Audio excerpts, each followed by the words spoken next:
Bonjour et bienvenue sur la chaîne de l'Institut français de Vastou. Aujourd'hui, je vais vous parler d'une thématique que l'on rencontre extrêmement souvent quand on fait des corrections Vastou, le bordel dans la maison, le désordre.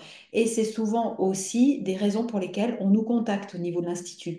Avant ça, pensez à activer la cloche pour recevoir des notifications, vous abonner et puis liker la vidéo. Merci, ça nous aide et ça aide surtout à faire connaître le Vastou puisque l'idée de cette chaîne, c'est de faire connaître le Vastou, sensibiliser à cette discipline pour pouvoir justement aider les personnes qui sont dans des difficultés comme le bazar dans la maison. Alors, le bazar dans la maison, en fait, il peut être dû à plusieurs choses. Il y a plusieurs catégories plus ou moins importantes. Peut-être que vous vous retrouverez dedans et ça va peut-être vous déculpabiliser parce que ça sert à rien, effectivement, de se culpabiliser quand on a du désordre dans la maison. On fait tous ce qu'on peut. Surtout, c'est déjà ça parce que quand on commence à culpabiliser, c'est là où ça se ferme, ça se frustre et on n'arrive pas à avancer. Donc, cool.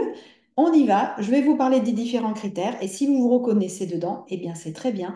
Et le Vastou peut aussi expliquer cela. On verra ça dans un deuxième temps. Alors, le premier critère, c'est un manque de temps. Forcément, on a un emploi du temps chargé, on n'a pas le temps de ranger la maison. Deuxième critère, procrastination. On a tendance à remettre à plus tard ce qu'on veut faire. Bon, bah, ça, c'est humain, mais en même temps, ça facilite pas le rangement. Un excès de possession, lorsqu'on a trop d'objets chez soi et qu'on ne veut pas s'en défaire. Alors là, vous avez le très bon livre de Marie Kondo qui vous parle de ça, de justement jauger, sentir, tiens, cet objet, est-ce qu'il me fait du bien, est-ce qu'il me fait pas de bien. Bon, ça, c'est pas notre partie, mais en tout cas, ça peut être intéressant. Si vous n'avez pas de système de rangement, aussi bête que ça, vous avez des étagères où vous n'avez pas d'armoire, donc on voit tout le bazar dans votre maison. Ou vous n'avez carrément pas de meubles pour ranger, donc ça cumule.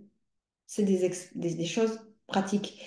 Ça peut être aussi un problème émotionnel, du stress. À un moment, on est extrêmement stressé, voire déprimé. Et puis cette dépression, elle aide pas à ranger, hein. Ça c'est sûr. Euh, un attachement sentimental, effectivement. Des objets dont on n'arrive pas à se défaire, où on a la culpabilité de s'en défaire. Un objet qui appartenait à une grand-mère, un grand-père, et on n'arrive pas à lâcher, quoi. Ça arrive souvent. Manque de discipline, on n'a pas de routine de rangement, mais ça peut être lié aussi au manque de temps. Des changements de vie qui peuvent perturber l'organisation habituelle, comme un déménagement, une naissance, un deuil, un mariage, on est débordé, quoi. Voilà.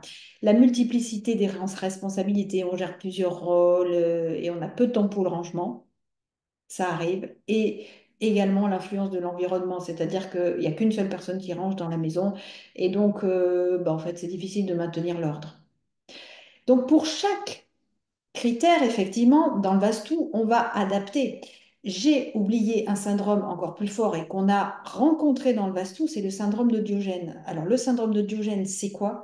C'est un trouble du comportement qui est caractérisé par une accumulation excessive d'objets, de déchets et une négligence extrême dans l'hygiène personnelle et l'environnement de vie.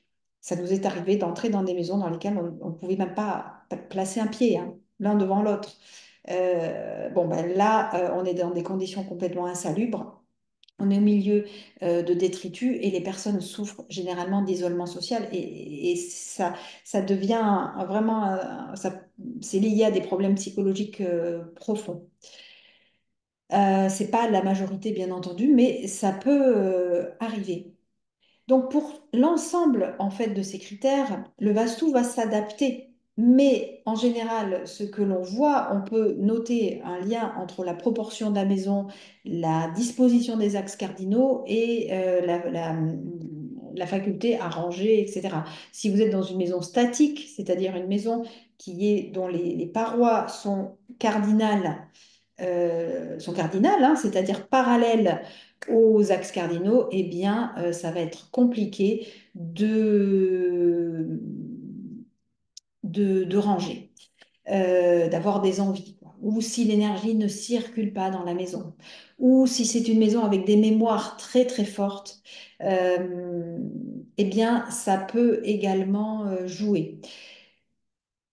Sachez que en tant que consultant Vastu, on va déjà comprendre la raison, on va chercher à comprendre parmi ces critères la raison du désordre et on va vous aider justement en fonction de ces raisons. On va ajuster nos outils pour pouvoir vous aider. Par exemple, je vous donne un exemple. Vous êtes seul à ranger et les membres de votre famille ne rangent pas. Qu'est-ce que ça signifie? Ça ne sera pas du tout la même chose que quelqu'un qui a du mal à se défaire des objets. Vous voyez?